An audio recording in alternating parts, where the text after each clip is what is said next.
Diputadas, diputados, estamos por última vez en esta legislatura decidiendo el presupuesto de egresos de la Federación para el tercer año del ejercicio del Gobierno que se empeña en denominarse a sí mismo como la Cuarta Transformación. Es momento, por lo tanto, para hacer una pequeña reflexión con un enfoque crítico de la administración pública que, como todos saben, implica contar al menos con un método que permita superar la superficie aparentemente neutra y técnica de la organización administrativa de los neoliberales y, por el contrario, el enfoque aparentemente revolucionario y radical de esta administración que, a través del presupuesto y otros muchos cambios legislativos, pretende demostrar que es parte integral de una especie particular de lucha de clases. No lo dice así, por supuesto, pero está implícita en su retórica permanente sobre los liberales, contra los conservadores, contra los de arriba, contra los fifís y los machuchones y señoritingos, contra los muchos, etcétera, ya que sobran epítetos en todas las mañaneras. No se trata de hacer un análisis teórico profundo para demostrar la impertinencia del presupuesto. Basta sencillamente con mostrar la cara del Gobierno que está a la vista de todos. Una administración pública pauperizada y paralizada, incoherente, ineficiente, desorganizada e ineficaz, con acciones que reflejan más los caprichos del presidente que una verdadera estrategia de Estado. El presupuesto público no solo sirve para realizar una mera cuantificación de los ingresos y en función de ello gastar, tampoco es para priorizar las obras, los objetivos y las prioridades del Gobierno federal y en función de ello definir partidas y lineamientos. Es para ordenar las prioridades de la nación y ordenarlas coherentemente, ya que la política económica del Gobierno, entre ellas el presupuesto, es uno de los vínculos que se generan entre el Estado y los ciudadanos, pero no el ciudadano aislado o atomizado, sino como parte de grupos organizados de las distintas y múltiples actividades económicas. Frente a este hecho, hoy vemos una propuesta de presupuesto que atiende más a las intenciones políticas y electorales del presidente, que pretenden trascender más allá del sexenio,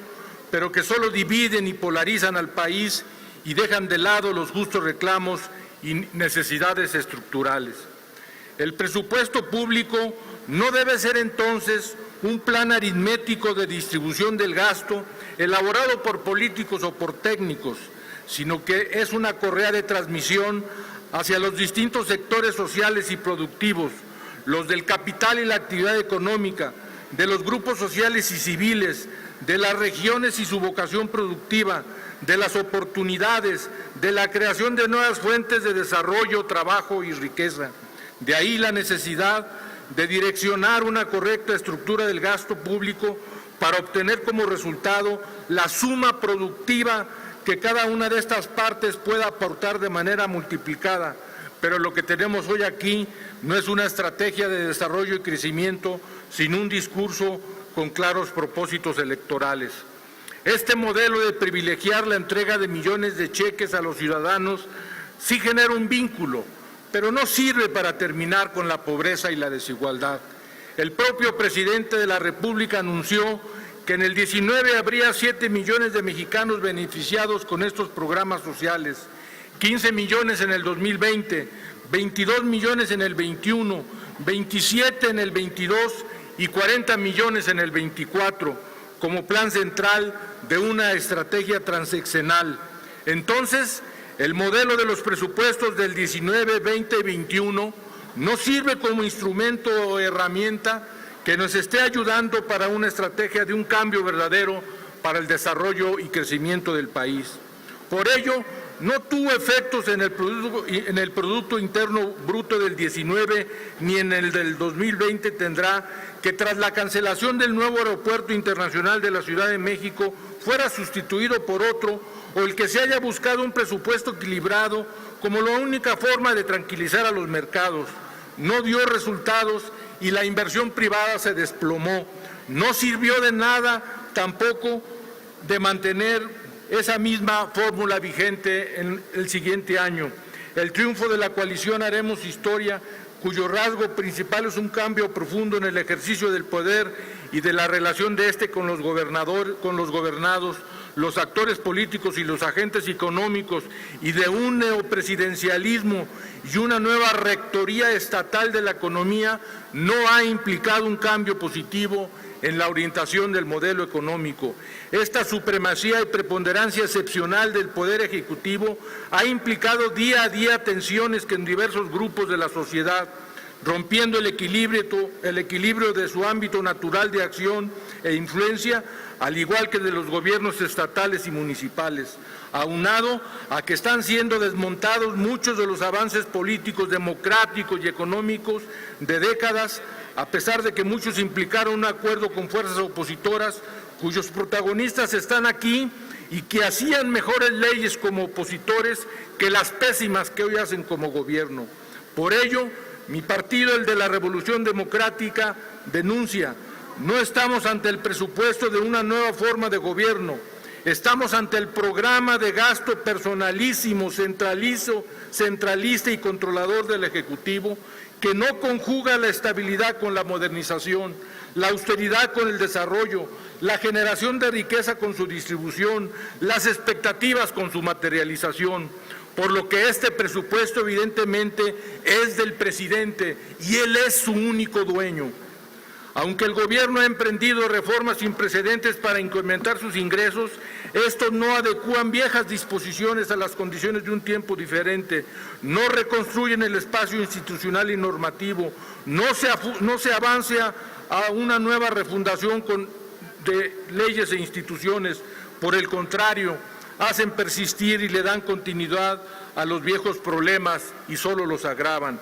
Por eso al gobierno no le va nada bien prácticamente en ningún campo de la gestión pública. Los objetivos, programas, proyectos y actividades del presupuesto son inerciales en su mayoría. Muchas partidas indispensables simplemente desaparecen. Por ejemplo, la austeridad como política para eliminar fideicomisos y para lidiar contra el dispendio de la burocracia no combate los abusos, sino los usos mismos por los que destruye la función pública, ataca a los burócratas sin ninguna explicación y acaba por desmantelar al gobierno, expulsa el conocimiento y la experiencia y, a final de cuentas, lesiona al mismo Estado mexicano en una de sus más sensibles instituciones.